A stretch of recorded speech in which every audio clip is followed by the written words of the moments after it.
work out that way. But I'll tell you what, I just taught this on Sunday.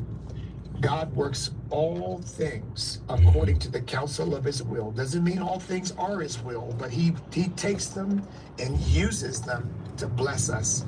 And so weeping may endure for a night, Jeff, but joy comes in the morning. And we're going to see Charlie Kirk again.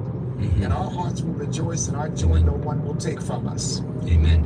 You know, last night, Bishop, I had a sermon prepared, and then I scrapped it and said we're going to talk about what happened in Utah, and talk about Charlie Kirk, and talk about, as you said, the messengers.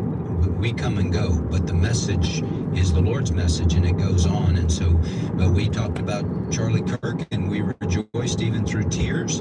And, you know, we hurt for his wife and for his parents and for his kids. You know, I saw a video this morning of my grandson with his dad, and they were working out early in the morning, my little 4-year-old grandson. I said, you know, Charlie's kids aren't ever going to get to experience that with him. That's been taken from them.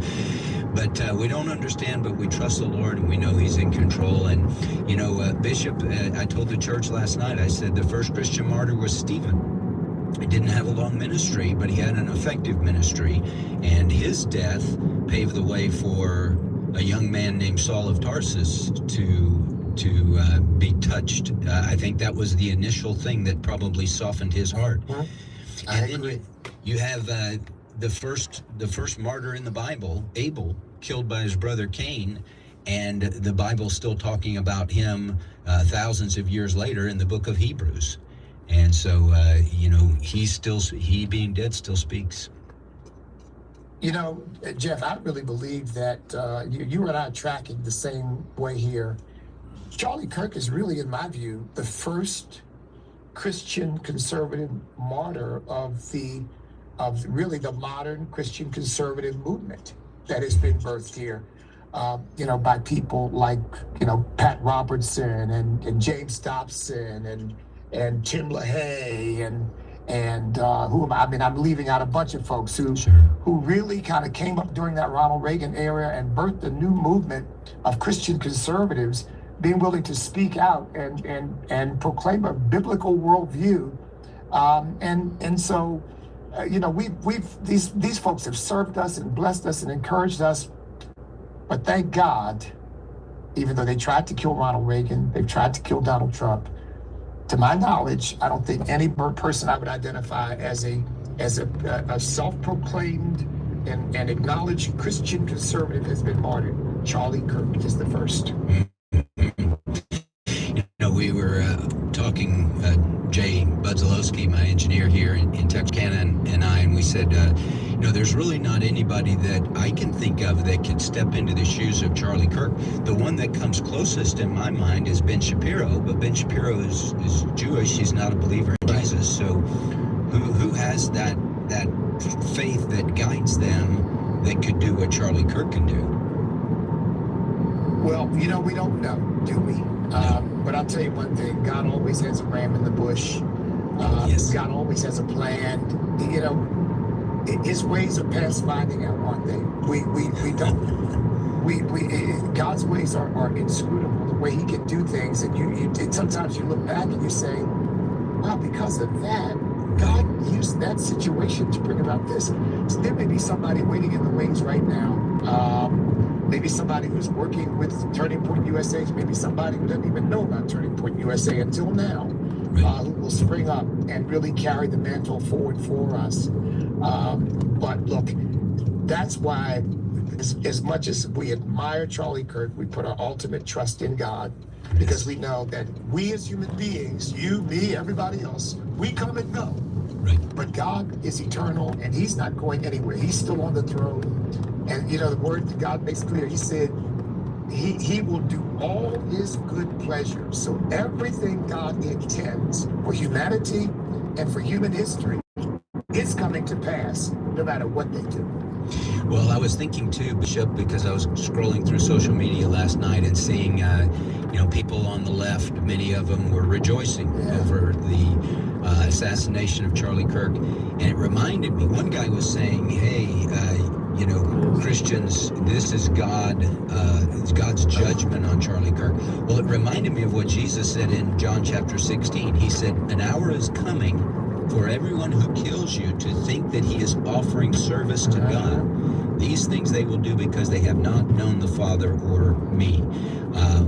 That hour is here. We have people that actually believe that God was enacting judgment on Charlie Kirk. Well, sadly, we have a radical Islamic movement that really believes that their God, Allah, is